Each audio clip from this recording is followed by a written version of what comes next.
2025 was packed with massive hits, but some absolute gems might have slipped past you. Let's dive into the best titles you probably missed. Kicking things off with Neon Inferno, a run-and-gun shooter that fans of Contra will adore. You play as a syndicate enforcer slashing and shooting through corrupt enemies.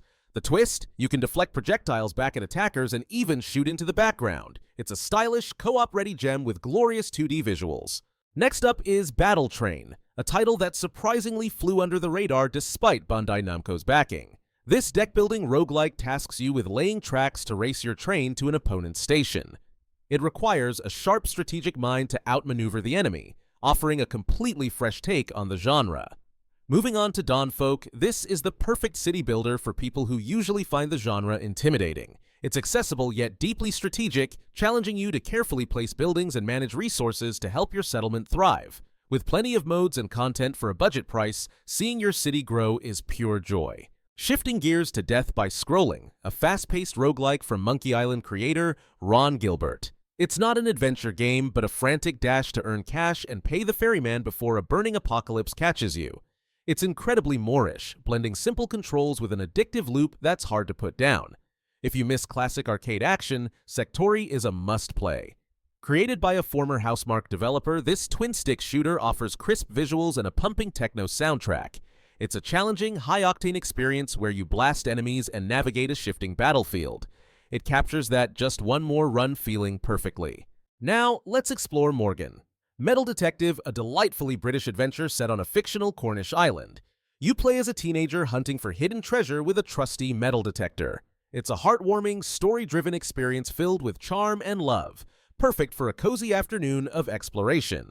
Next, we have Bionic Bay, an atmospheric platformer that fans of Limbo will appreciate. Set in a stunning wasteland of nature and machinery, it challenges you to navigate dangerous obstacles with speed and precision. You will die a lot, but the generous checkpoints keep the frustration low and the mystery high. Turning our attention to Eartheon, this is a love letter to old-school side-scrolling shooters. Designed with Sega Genesis hardware in mind, and featuring music by the legendary Yuzo Koshiro, it looks and plays like a lost 90s classic.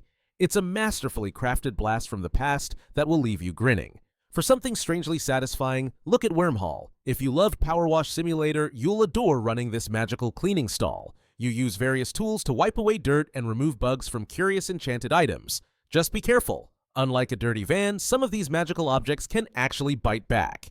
Let's check out Into the Restless Ruins, a clever mix of Vampire Survivors and deck building. First, you build the dungeon using cards to place rooms and corridors. Then, you explore your own creation.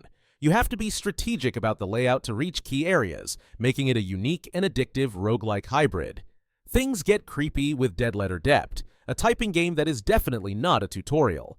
You play a data entry clerk typing out lost addresses, but the mundane task quickly twists into an unsettling horror experience. It's a weird, eerie job simulator where you realize something is very, very wrong. Switching to live action, Hello Stranger is an FMV thriller you shouldn't miss. From the creator of 5 Dates, this short, self-published game is a gripping cautionary tale about AI and technology. It only takes about 40 minutes to finish, but the intrigue and quality acting make it worth playing multiple times. Now for Catanot, a brutal sci-fi roguelike for those who love a challenge. Inspired by Metroidvanias, it demands determination as you fight through gorgeous but gore-filled environments.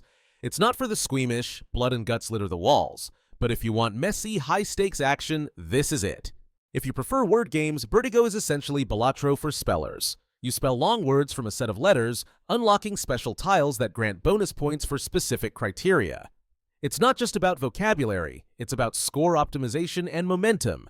It is a delightful, brain-teasing spin on the card-based genre. Next is Rainbreaker, a medieval punk roguelike that gives Hades a run for its money. It's stylish, polished, and features incredibly satisfying hack-and-slash combat. With meaningful choices in weapons and paths, plus an engaging story, it's a crime this title didn't get more attention upon release. Then there is Achilles, Survivor, proving the Survivor genre isn't done yet. It looks visually sublime and shakes up the formula by adding mission structures and tower defense elements. Once you start clearing waves of enemies, it becomes nearly impossible to put down. A top-tier entry in a crowded field. Finally, we end with Radiolite, a tense mystery reminiscent of Firewatch. You're alone in the woods with only a walkie-talkie, but this game leans harder into horror. It creates a thick, unsettling atmosphere where danger feels imminent, paired with clever puzzles and an intriguing narrative to unravel.